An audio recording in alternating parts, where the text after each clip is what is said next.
രാധേ രാധേ കൃഷ്ണ. ഭഗവാൻ അനുഗ്രഹിച്ച് എല്ലാവരും സമാധാനത്തോടെ കഴിയുമെന്ന് വിശ്വസിക്കുന്നു. എനിക്കറിയാം എല്ലാവർക്കും വീഡിയോ ഒക്കെ ഇത്രയും ഗ്യാപ്പ് വന്ന് പോസ്റ്റ് ചെയ്യുന്നതിൽ എല്ലാവർക്കും ഒരു നീരസം കാണും. പക്ഷെ അതിൻ്റെ കാരണം ഞാൻ വഴിയേ പറയാം.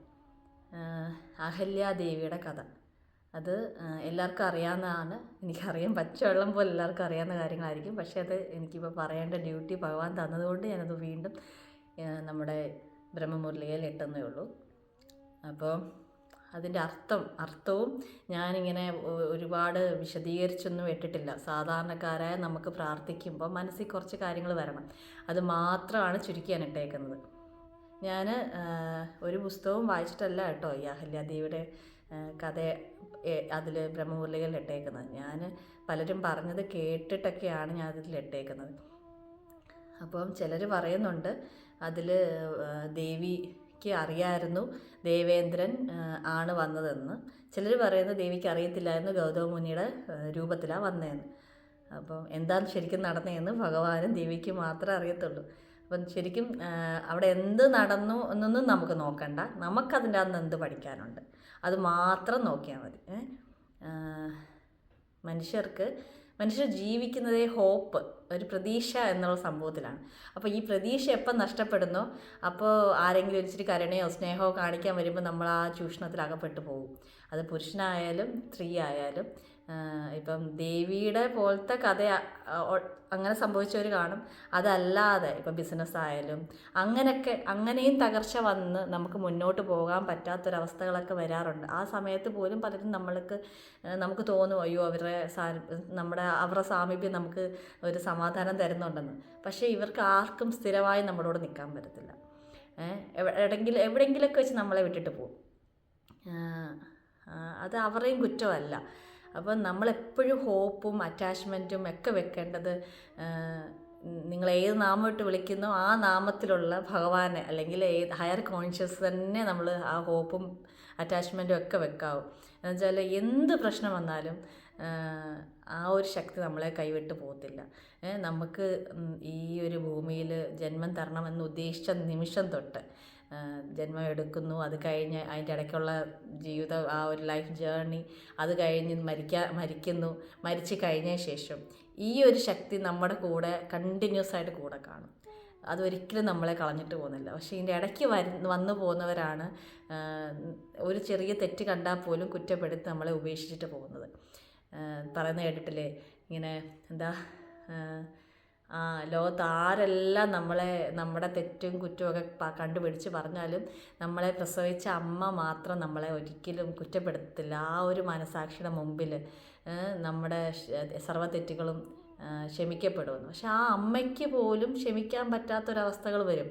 ആ സമയത്ത് പോലും ഭഗവാനെ കാണത്തുള്ളൂ. പക്ഷേ ഭഗവാൻ പോലും നമ്മളെ കാണുന്ന എപ്പോഴാണെന്ന് വെച്ചാൽ നമ്മുടെ തെറ്റാണെന്ന് മനസ്സിലാക്കുന്ന നിമിഷം. പശ്ചാത്താപത്തിനപ്പുറത്തേക്ക് ഭഗവാൻ ഒന്നും നോക്കുന്നില്ല.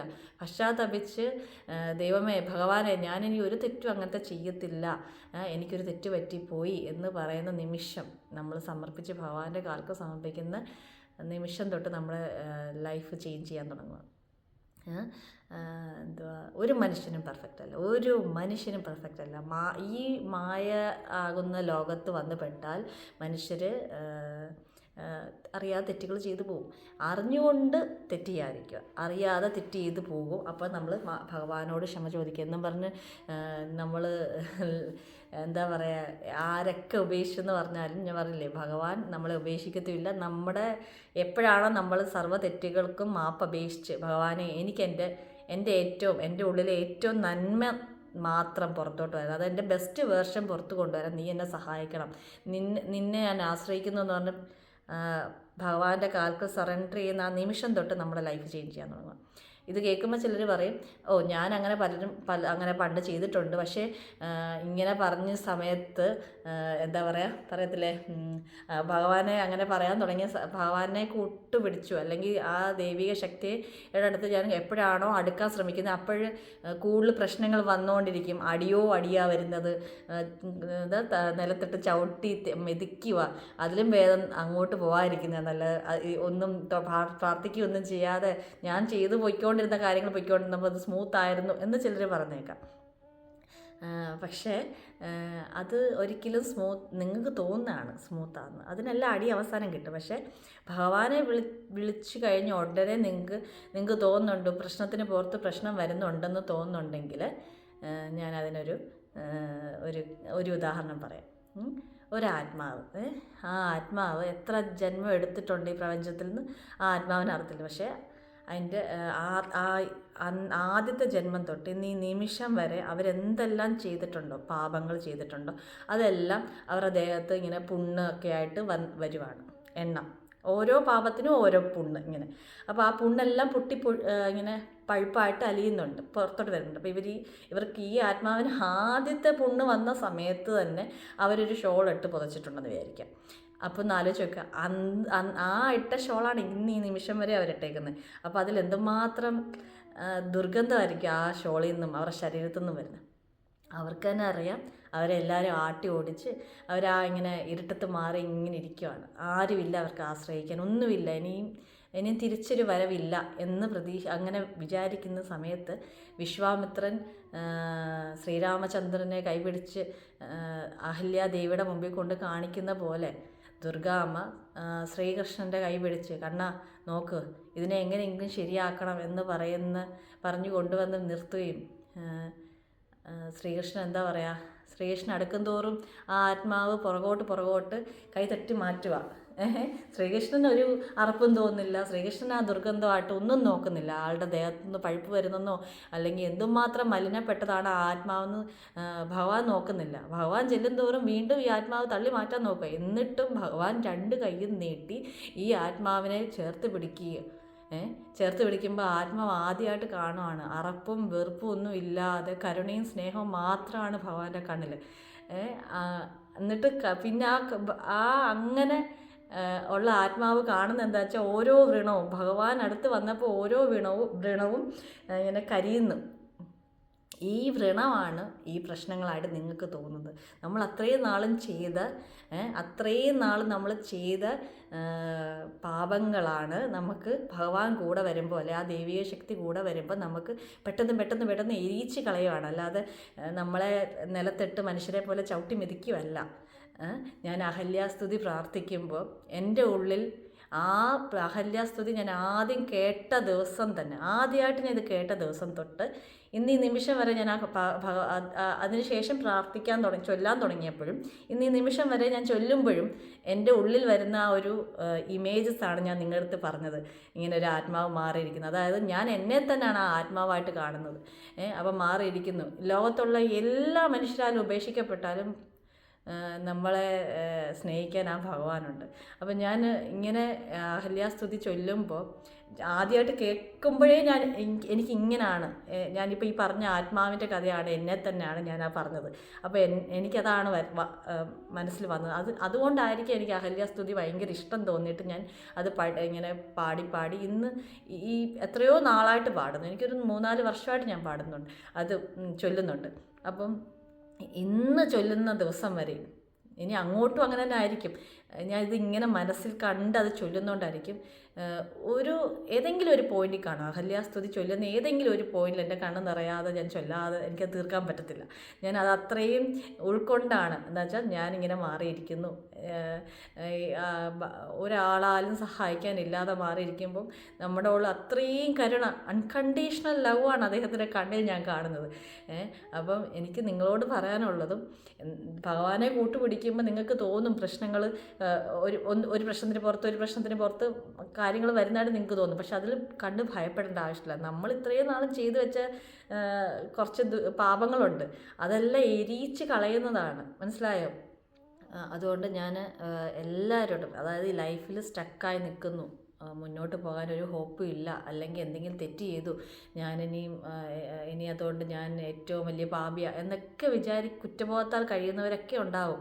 ഞാൻ അവരോടെല്ലാം പറയുവാണ്, ഭഗവാനെ മാത്രം നിങ്ങൾ ആശ്രയിക്കുക. സർവ്വ തെറ്റുകൾ ഏറ്റുപറഞ്ഞ് ഭഗവാന്റെ കാൽക്ക് നിങ്ങൾ സമർപ്പിക്കുക. നിങ്ങളുടെ ലൈഫ് ചേഞ്ച് ചെയ്യുന്ന നിങ്ങൾക്ക് കാണാൻ പറ്റും. അതിന് ഗ്യാരൻറ്റിയാണ്. ഞാൻ എൻ്റെ ലൈഫിൻ്റെ എക്സ്പീരിയൻസ് വെച്ചെന്നാണ് പറയുന്നത്. ഞാനിവിടെ വന്ന് പറയുന്ന ഒരു കാര്യവും ഞാൻ ചുമ്മാതെ അങ്ങ് പറയുമല്ല. എൻ്റെ ലൈഫിലുണ്ടായ അല്ലെങ്കിൽ എൻ്റെ ലൈഫിൽ നിന്ന് ഞാൻ പഠിച്ച കാര്യങ്ങളാണ് ഇവിടെ വന്ന് പറയുന്നത്. അതുകൊണ്ട് തന്നെ ലൈഫിൽ എന്തെങ്കിലും സ്റ്റക്കായി എന്ന് തോന്നുന്നവർക്ക്, അല്ലെങ്കിൽ ഞാൻ എന്തെങ്കിലും തെറ്റ് ചെയ്തു മഹാപാപിയാണ് എന്ന് തോന്നുന്നവർക്ക് വേണ്ടി ഞാൻ അപേക്ഷിച്ച് പറയുവാണ്, ഭഗവാനെ മാത്രം ആശ്രയിച്ചാൽ മതി, നിങ്ങളുടെ ലൈഫ് ചേഞ്ച് ചെയ്തിരിക്കും.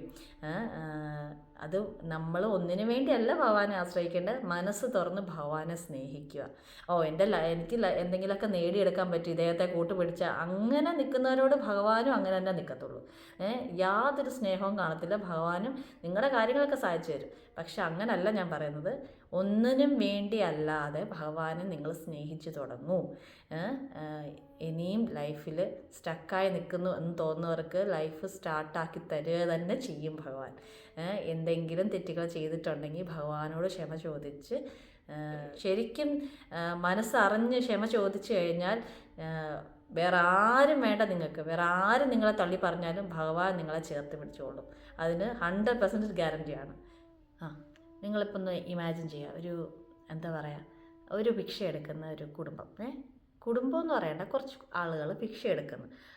അവരിങ്ങനെ അഴുക്ക് പിടിച്ച സ്ഥലത്താണ് കിടക്കുന്നത്. വല്ലതും കിട്ടിയാൽ കഴിക്കും, യാതൊരു വൃത്തിയും മെനയൊന്നുമില്ല. അങ്ങനെയുള്ളൊരു മലിനമായ സാഹചര്യത്തിൽ കഴിഞ്ഞു വരുന്ന കുറച്ച് കൂട്ടം ആൾക്കാർ. അവിടെയൊക്കെ ഒരു വ്യക്തി, ഒരാൾ വന്നിട്ടിങ്ങനെ അവർക്ക് 3 നേരം ഭക്ഷണമൊക്കെ പ്രൊവൈഡ് ചെയ്യുവാണ്. അത് കഴിഞ്ഞ് അവരെ വിളിച്ചൊരു നല്ലൊരു വീട്ടിലോട്ട് കൊണ്ടുവന്ന് താമസിപ്പിച്ചു. പക്ഷെ അവിടെ വന്നപ്പോഴും അവർക്കറിയത്തില്ല എങ്ങനെയാണ് ആ ഒരു വീട്ടിൽ എങ്ങനെയാണ് ജീവിക്കേണ്ടതെന്ന് വെച്ചാൽ അവർ ജനിച്ച നാൾ തൊട്ട് ഈ മലിനമായിട്ടുള്ള സാഹചര്യത്തിലാണ് അവർ വന്ന് പോരുന്നത്. അതുകൊണ്ട് അവർക്ക് ആ വീട്ടിലെങ്ങനെയാണ് കഴിയേണ്ടതെന്ന് പോലും അറിയത്തില്ല. അപ്പോൾ ഈ വീടെന്ന് വെച്ചാൽ കുറച്ച് ആ വീടെന്ന് വെച്ചൊരു അതിൻ്റെ ചുറ്റുമുള്ള ആളുകളെന്ന് വെച്ചാൽ നല്ല സ്റ്റാൻഡേർഡിൽ കഴിയുന്നവരാണ്. പക്ഷേ ഈ അവർക്കൊരു വീട്ടിൽ പോലും എങ്ങനെയാണ് കഴിയേണ്ടതെന്ന് അറിയാത്തവർക്ക് എങ്ങനെയാണ് ആ ഒരു സമൂഹത്തിൽ എങ്ങനെയാണത് അവർ പെരുമാറേണ്ടതെന്ന് അവർക്കറിയത്തില്ല. അപ്പോൾ പക്ഷേ ഈ വീട് കിട്ടിയിട്ടെന്നാൽ സാധാരണ ആളുകൾ എന്തായിരിക്കും, എന്നാൽ സ്വന്തമായിട്ട് ഇനി കുറച്ചും കൂടെ നമുക്ക് ജീവിതം മുന്നോട്ട് കുറച്ചും കൂടെ അടുത്ത സ്റ്റാൻഡേർഡ് ലെവലിലോട്ടാക്കണം, ഞാൻ ഇങ്ങനെ ഭിക്ഷ എടുത്ത് നടക്കാൻ പാടില്ല, എന്താ പറയുക, വീണ്ടും ജോലിയൊക്കെ ചെയ്ത് നല്ല രീതിയിൽ ജീവിക്കണമെന്നല്ലേ. പക്ഷേ ഇവർക്ക് അതൊന്നും ഇല്ല. അവർ ജീവിച്ച സാഹചര്യം അങ്ങനെയാണ്. അപ്പം ആ വീട്ടിൽ കിടന്നാലും അവർ വൃത്തിഹീനമായിട്ട് തന്നെയാണ് അവർ കഴിയുന്നത്. അവർ ഭക്ഷണം ഇതുപോലെ തന്നെ ഭിക്ഷ എടുക്കും, കിട്ടിയാൽ കഴിക്കും, ഇല്ലെങ്കിൽ തമ്മി കുറ്റവും പറഞ്ഞ് അടിയിട്ട് വഴക്കൊക്കെ ആയിട്ട് അവിടെ കിടക്കും. അതുകൊണ്ട് തന്നെ ഇവർക്ക് ഭക്ഷണം പ്രൊവൈഡ് ചെയ്ത വ്യക്തി സ്ഥിരമായി വരാൻ തുടങ്ങി. അതായത് 3 നേരവും ഇവർക്ക് ഭക്ഷണവും വെള്ളവും ഒക്കെ കൊടുക്കാൻ തുടങ്ങി. അപ്പോൾ പതുക്കെ ഇവർക്ക്, ആ വീട്ടിലുള്ളവർക്കൊക്കെ ഈ വ്യക്തിയോട് കുറച്ചൊരു റെസ്പെക്റ്റും ഒരു സ്നേഹമൊക്കെ വരാൻ തുടങ്ങി. അപ്പോൾ ഈ വ്യക്തി എന്ത് ചെയ്തു, എന്നും വരുന്നതിനൊപ്പം തന്നെ അതിലേക്കും അതിലുള്ളൊരു ചെറിയ കുട്ടിയെ വിളിച്ച് അടുത്തിരുത്തി ഈ ഭക്ഷണം കൊടുക്കുന്ന സമയത്ത് ചെറുതായിട്ട് ഓരോ നല്ല കാര്യങ്ങൾ പറഞ്ഞു കൊടുക്കാൻ തുടങ്ങി. അതായത് ഒരു വീട്ടിലെങ്ങനെയാണ് താമസിക്കേണ്ടത്, ഒരു മനുഷ്യൻ എങ്ങനെയാണ് ജീവിക്കേണ്ടത് എന്നൊക്കെ ചെറുതായിട്ട് ആ കുട്ടിക്ക് അറിയാവുന്ന രീതിയിൽ ആ കുട്ടിയുടെ ലെവലിൽ ഇറങ്ങിയിരുന്ന് ആ വ്യക്തി പറഞ്ഞു കൊടുക്കാൻ തുടങ്ങി. അപ്പം എന്നിട്ട് പറയും, ഞാൻ പിറ്റേ ദിവസം ചോദിക്കും, നീ ഓർത്തിരുന്ന് പറയണം. അപ്പോൾ പക്ഷെ എന്നിട്ട് ഈ വ്യക്തി തന്നെ പറഞ്ഞു, ഈ പറഞ്ഞു കൊടുക്കും ആ കുഞ്ഞിന് എന്ത് ചെയ്യണം ഓർത്തിരിക്കാൻ. വീട്ടിൽ ഇഷ്ടം പോലെ ആളുകളുണ്ട്. പിന്നെയും ഈ വ്യക്തി പുറത്തുനിന്ന് ഇതുപോലെ ഭിക്ഷക്കാരെ കാണുമ്പം അല്ലെങ്കിൽ മലിനമായി കിടക്കുന്ന ആളുകളെ കാണുമ്പോൾ ഈ വീട്ടിലോട്ട് കൊണ്ടുവന്ന് നിർത്തുന്നുമുണ്ട്. അപ്പോൾ എണ്ണം കൂടിക്കൊണ്ടിരിക്കുകയാണ്. അപ്പോൾ ഈ വ്യക്തി പറഞ്ഞു കൊടുക്കും, മോളൊരു കാര്യം ചെയ്യണം, മോൾക്ക് ഞാൻ പറഞ്ഞു തരുന്ന കാര്യങ്ങളെല്ലാം ഞാൻ പിറ്റേ ദിവസം വന്ന് ചോദിക്കും. അപ്പോൾ അത് മറക്കാതെ പറയണമെങ്കിൽ എന്ത് ചെയ്യണം, ആ വീട്ടിലുള്ള ഓരോ ആളുകളോടും മോള് പറഞ്ഞു നോക്ക്. അപ്പോൾ പതുക്കെ അതുള്ളിൽ കാണാതെ പഠിക്കും. കുട്ടി ഇങ്ങനെ പറയാൻ തുടങ്ങി. അപ്പോൾ ദിവസം കഴിയുന്തോറും ഈ വ്യക്തി പുതുതായിട്ട് പിന്നെയും പുറത്തുനിന്ന് ഇതുപോലെ മലിനമായി ജീവിക്കുന്ന ആളുകളെ ഈ വീട്ടിലോട്ട് കൊണ്ടുവരും. അപ്പോൾ എണ്ണവും കൂടുന്നുണ്ട്.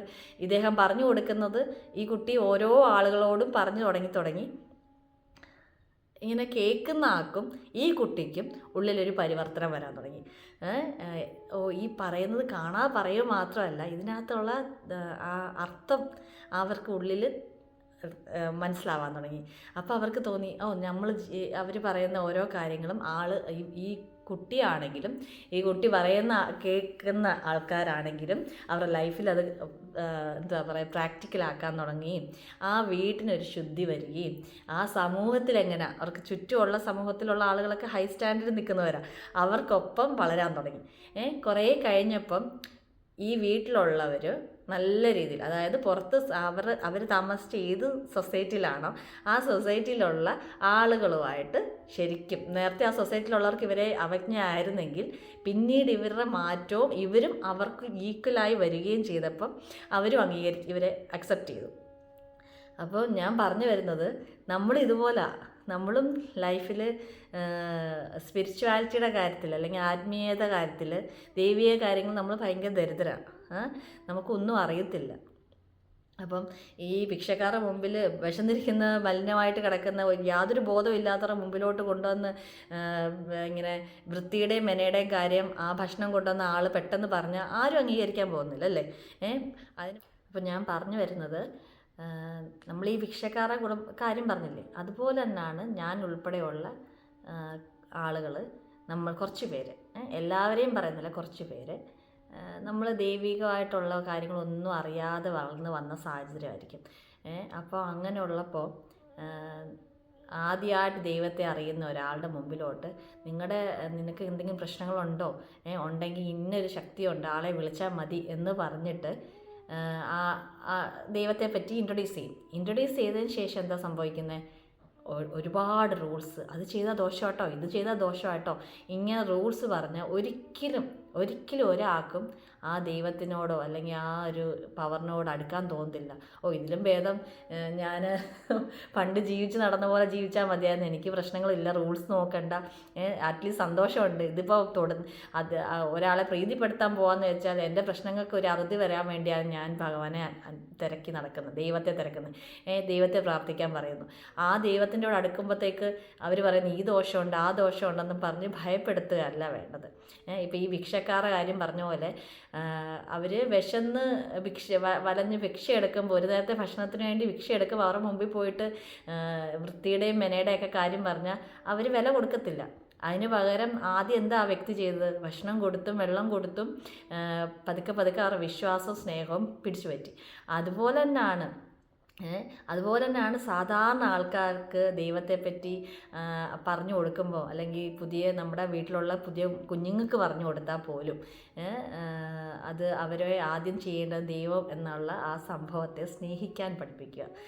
പിന്നീടും അത് റൂൾസൊക്കെ നമ്മുടെ ഈ ഒരു ഇതിൽ പ്രശ്നം എന്താ അറിയാമോ? ഒരുപാട് റൂൾസും ഒരുപാട് ഭയപ്പെടുത്തലുകൾ. ഭഗവാനും ഒരു ഭക്തനും അല്ലെങ്കിൽ ഒരു ഭക്തയ്ക്കും ഇടയ്ക്ക് ഒരുപാട് ഇടനിലക്കാർ വന്നിട്ടുണ്ട്. അവരിങ്ങനെ പറയും ഇന്നത് ചെയ്താൽ ദോഷമാണ്, അങ്ങനെ ചെയ്താൽ ദോഷം. അപ്പോൾ ഈ ഹോപ്പ്ലെസ്സായിട്ട് നിൽക്കുന്ന ഒരാളുടെ അടുത്ത് വന്നിട്ട് നിങ്ങൾ ദൈവത്തെ പ്രാർത്ഥിക്കുക കേട്ടോ, നിങ്ങളുടെ എല്ലാ പ്രശ്നങ്ങളും മാറും എന്ന് പറയുകയും അവരാ ദൈവത്തെ എങ്ങനെയെങ്കിലും രക്ഷപ്പെടട്ടെ എന്ന് പറഞ്ഞാൽ ആ ദൈവത്തെ പ്രാർത്ഥിച്ച് തുടങ്ങുമ്പോഴത്തേക്ക് അത് ചെയ്യില്ല ഇത് ചെയ്യില്ല, ഒരു 100 റൂൾസ്, ഒരു 100 ഭയപ്പെടുത്തലുകൾ വരുമ്പോഴത്തേക്ക് അവർ പതുക്കെ പിൻവാങ്ങാൻ നോക്കും. അതിന് പകരം നമുക്ക് ദൈവത്തെ അവരെ സ്നേഹിക്കാൻ പഠിപ്പിക്കുക. സ്നേഹിക്കാൻ തുടങ്ങുമ്പോൾ ശരിയാണ്, നമ്മുടെയൊക്കെ ഞാൻ ഉൾപ്പെടെ നമ്മളെയൊക്കെ ഒരുപാട് ജന്മങ്ങളായിട്ട് ചെയ്ത പാപങ്ങളും ഒക്കെ ആയിട്ട് നമ്മൾ മലിനപ്പെട്ടിരിക്കുക.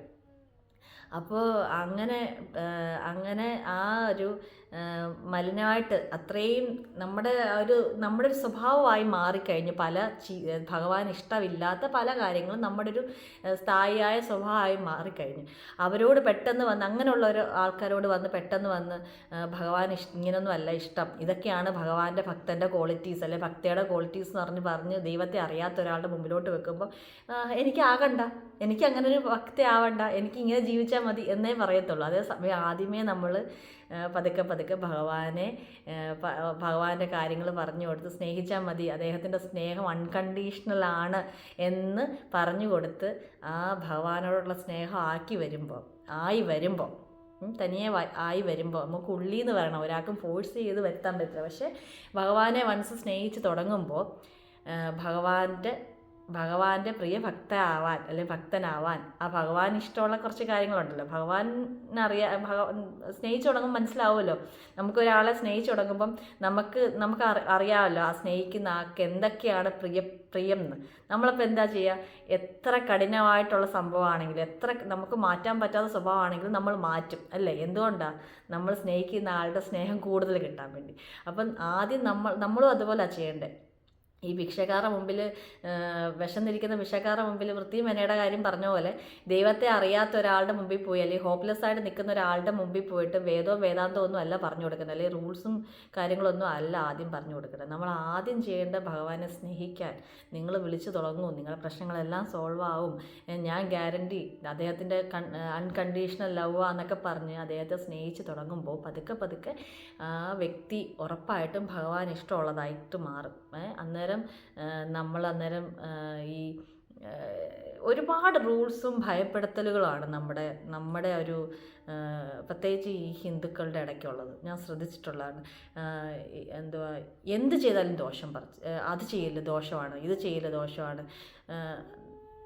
ഞാൻ പറഞ്ഞില്ലേ, മുമ്പേ പറഞ്ഞ പോലെ ഭഗവാനും ഭക്തൻ്റെ ഇടയ്ക്ക് ഒരുപാട് ഇടനിലക്കാർ വന്നതുകൊണ്ട് സാധാരണക്കാരായ നമുക്ക് തോന്നും നമുക്കൊന്നും പ്രാപ്തമല്ല ഭഗവാൻ.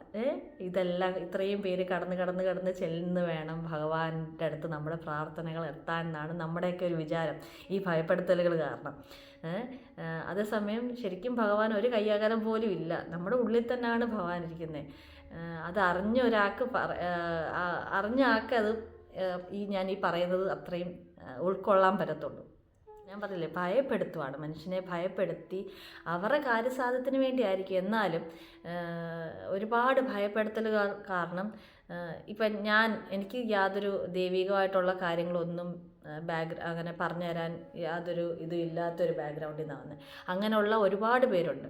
അവരെടുത്തോട്ട് വന്നിട്ട് ഇങ്ങനെ പാടില്ല, അങ്ങനെ പാടില്ല, ഇങ്ങനെ ചെയ്ത ദോഷം എന്നൊക്കെ പറയുമ്പോൾ നമുക്ക് പിന്നെ ആ ഒരു ശക്തിയോട് അടുക്കാനുള്ളൊരു ഭയമായിരിക്കും. സ്നേഹത്തിനെക്കാട്ടിലും ഉപരി നമുക്ക് ആ ഒരു ശക്തിയോട് ഭയമാണ്.